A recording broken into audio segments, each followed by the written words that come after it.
Andy's my best friend in Congress. Now that doesn't mean I'm his best friend, I just have far fewer friends.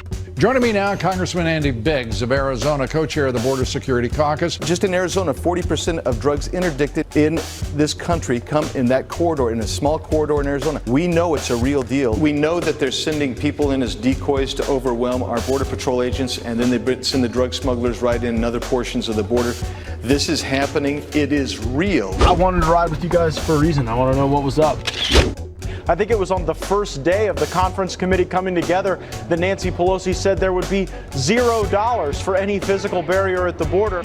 If you've got a bill that can pass with Democratic votes to secure the border, put it on the floor. We're tired of negotiating when the goalposts keep moving, when the terms keep changing, and when Democrats do not appear sincere about securing our border. That's what we're dealing with. So Andy, you tell me if that wall's doing us any good. That's Obama's 2 miles that he added. Is that right? Yeah. It's just poles. Yeah, but you can walk underneath it. Yeah, in case you need to get in. In case you need to get in. And then, when you turn around... That's crazy. Can I text that to myself? Yeah, absolutely. When you turn around and you walk another 20 feet, guess what? It stops and you can just walk around it. So a lot of our colleagues, right, this is what we hear. Well, we need more judges. Well, we need to build more detention facilities. And I'm like, listen, I got schools in my district that need to get built, but we're going to go down there and like build a ton of detention facilities. I mean, I don't know. I love your thoughts on that. And also, like, we've got a brand new federal courthouse here. Yeah. And no judges. Seriously, no federal judges here? I'm not kidding you. Well, you tell me how many judges you need to process 3,000 cases of intake a day. I mean, well, it's impossible. Right? I mean, how do you do that? It's impossible. You've got 1 million people waiting for a case, ostensibly, and then you have 1 million people with deportation orders or removal orders already out there. You got 2 million people. 1 million's already been through the system, but there's nothing for them to do, right? Right.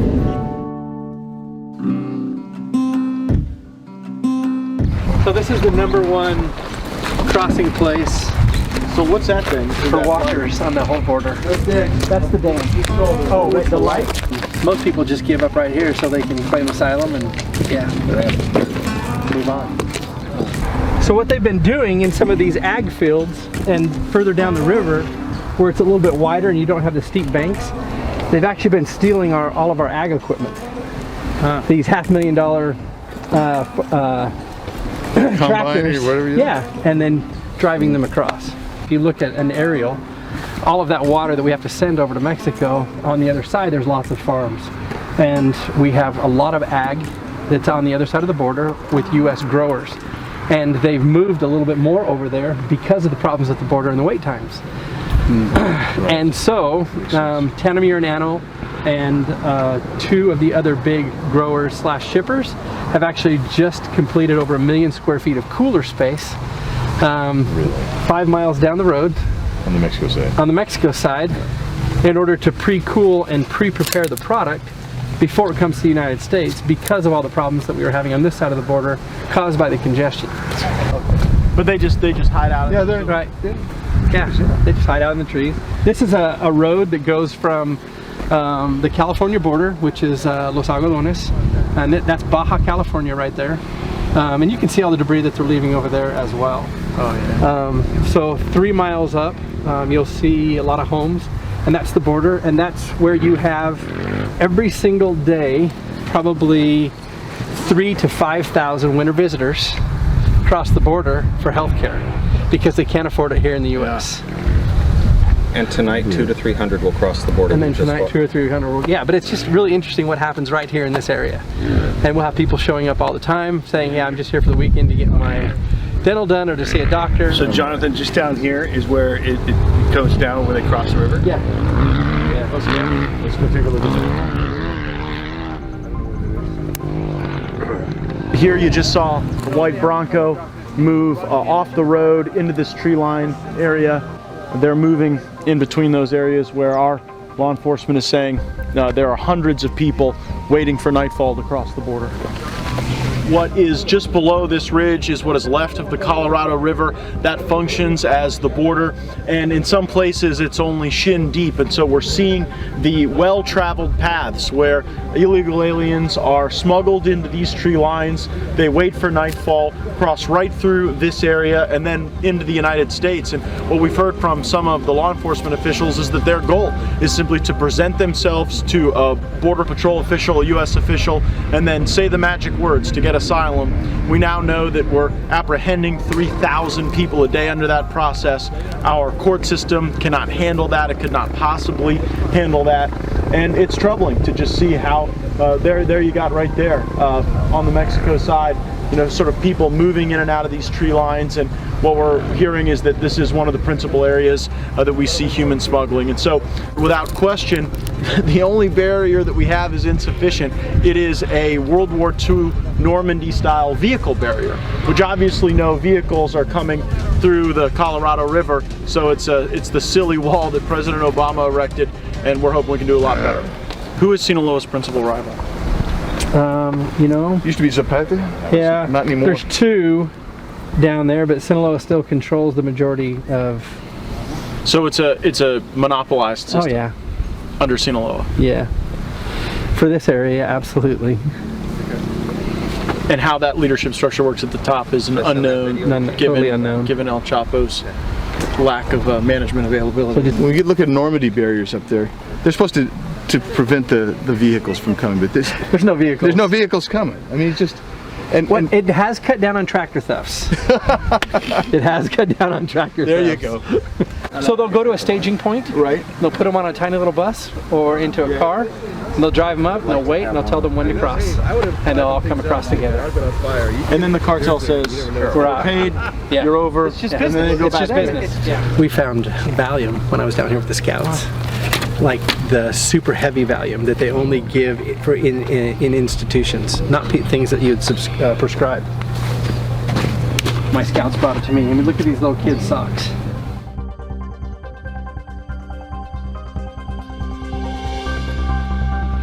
No, I hear you. As a lawyer. Well, I think they're putting it at least in some kind of evidence. We got somebody coming back our way here. So we got one guy up at the camera. This guy, You said running code. What did that mean? he's not running code, so he doesn't have his lights on, but he's hauling butt.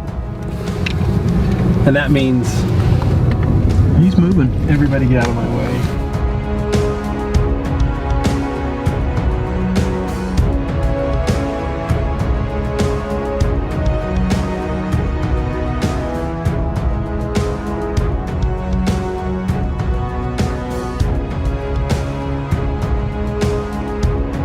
He's got stuff all over him. Look down on his ankles.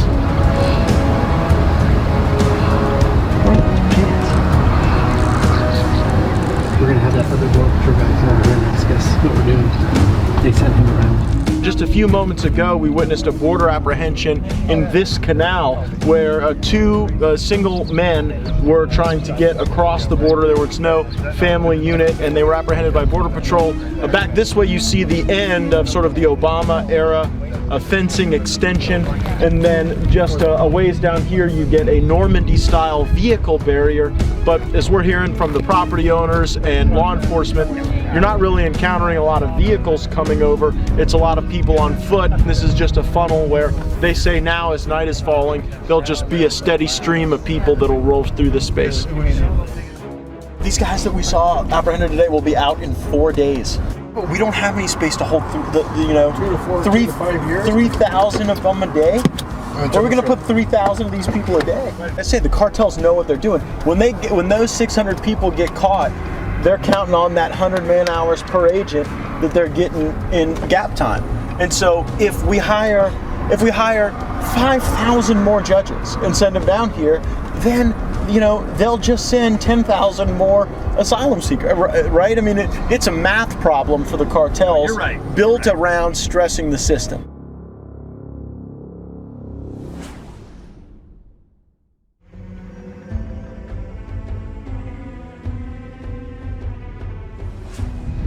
Something's happening. Yeah. This is where we were today. Yeah, this doesn't strike me as an informal meeting. Yeah, so that's, you have bodies right there.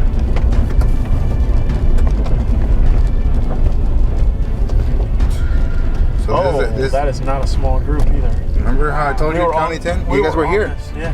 Holy. Wow. Oh my word. Well, they were hiding across the thing. They were hiding across. We went here earlier.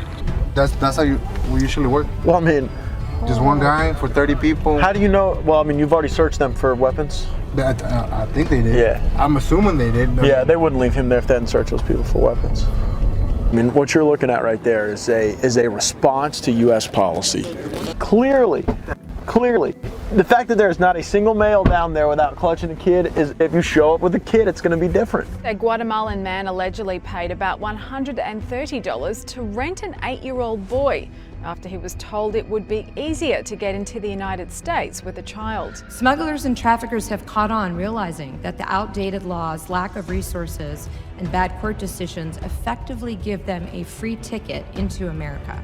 A criminal complaint said a Guatemalan illegal immigrant, Maynor Velasquez Molina, allegedly paid an additional 1,000 quetzales or $130 to have a false birth certificate made for the boy. As a result, the flow of families and children has become a flood. In the past 5 years, we have seen a 620% increase in families, or those posing as families, apprehended at the border. This last fiscal year was the highest on record. And of great concern to me is that the children are being used as pawns to get into our country. In Yuma, Arizona, Border Patrol has detected 550 fraudulent family units so far this year. And we know we've missed many, many more. And so those are kids that are being rented, for lack of a better word, to an adult to form a fraudulent family unit so that they can be released in the United States, and then that child be recycled. We have encountered recycling rings where innocent young people are used multiple times to help aliens gain illegal entry. They're onto something else right now. Well, let's go get it. Let's follow them. So right now, that's how it is. You're on one group, then you move on to the next. They might have crossed over. Oh, they got people on the ground. Oh, wait, no, they're on them up there. Yeah. The bodies? They got bodies right there. Yeah, they're there. Oh, another kid. Another adult, another kid, another adult, another adult. They just carry their money, the dogs, and that's it. And some of them are, I guess, when they get dropped off, they get dropped off as Salvation Army. Okay. And they get food and they get everything restocked to them. So they know they don't need to bring supplies. Yes. Wow. So between here and the fence is like 5-10 miles, and you just think if we run this, we're just running this, we're gonna keep seeing people. We're still here in the area controlled by the Sinaloa cartel. Right over here, you'll see what was at one point a Kentucky Fried Chicken. It was purchased, closed down, and actually turned into a tunnel system. A cross-border tunnel that was used to smuggle a very significant quantity of hard narcotics. K9 was called, conducted a sniff of the truck and the trailer, alerted to 2 toolboxes in the bed of the trailer.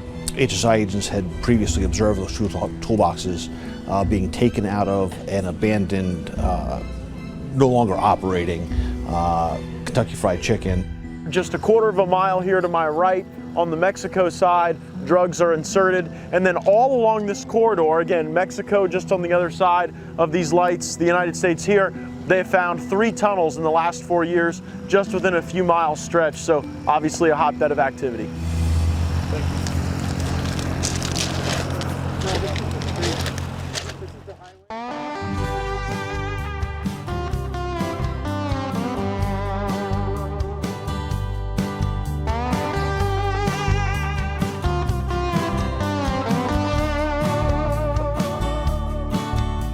Actually, I've got a lot of people getting hired now. It's been a process over the last 4 or 5, 6 years.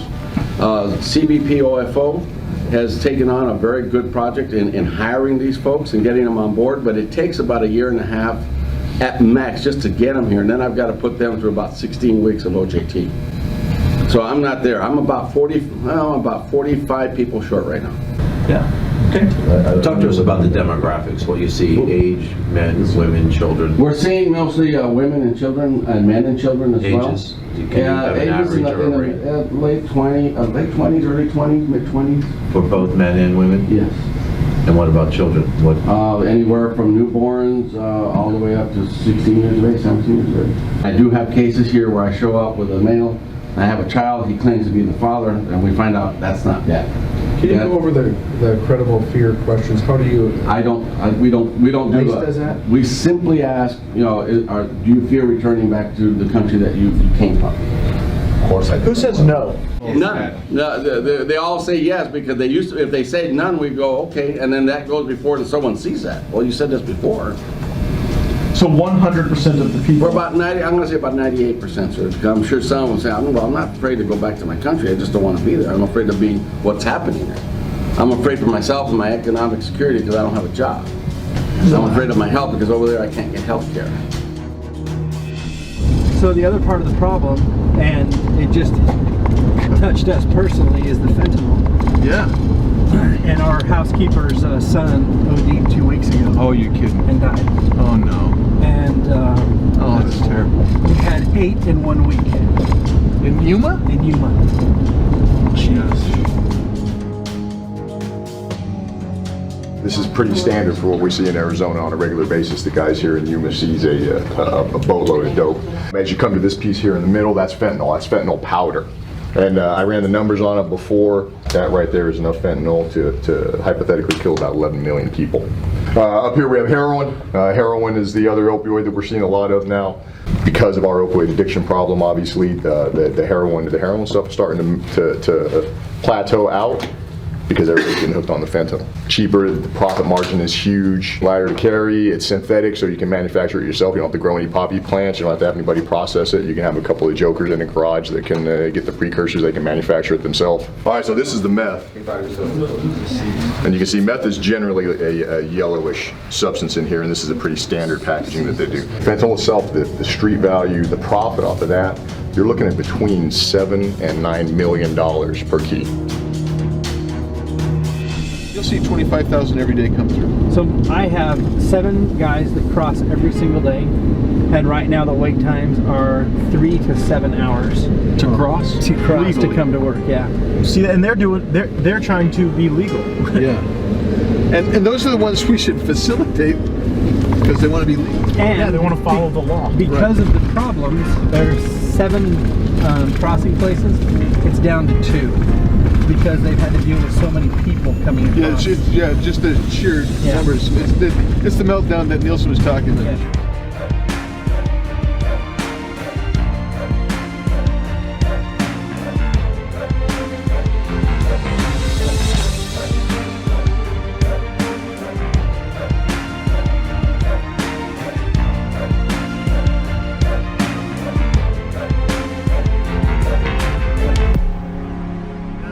People on both sides. Oh yes. Luke, we're rocking and rolling. You got the camera out? Got it. Excellent.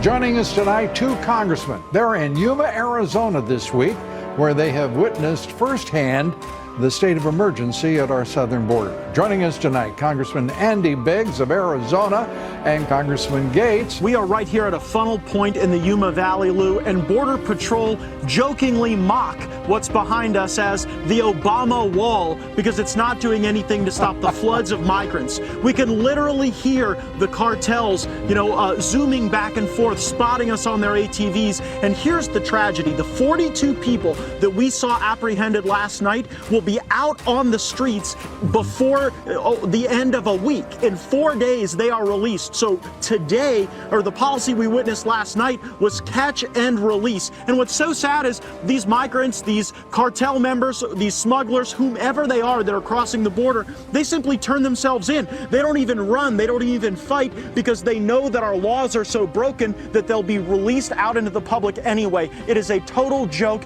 They're laughing at us right behind us, and I'm glad we've got a president and an attorney general that's willing to fight to preserve the country.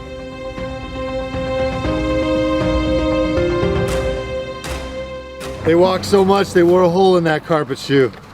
You put it on over your boot, your shoe, mass detection, plus you can't track them as easy. On patrol and in the jail, this is not a sanctuary city. If we determine that they're here in this country illegally, then we notify ICE, and ICE will then issue a warrant for that person, and then we will then put a detainer on that person. The size of Connecticut, Pinal County is not on the border, but close enough that it impacts the county's crime rate. So you can see this is all matted down. I wouldn't be surprised if they were here this morning. But you figure you can't see these guys from the freeway unless you stop. You're not going to see them.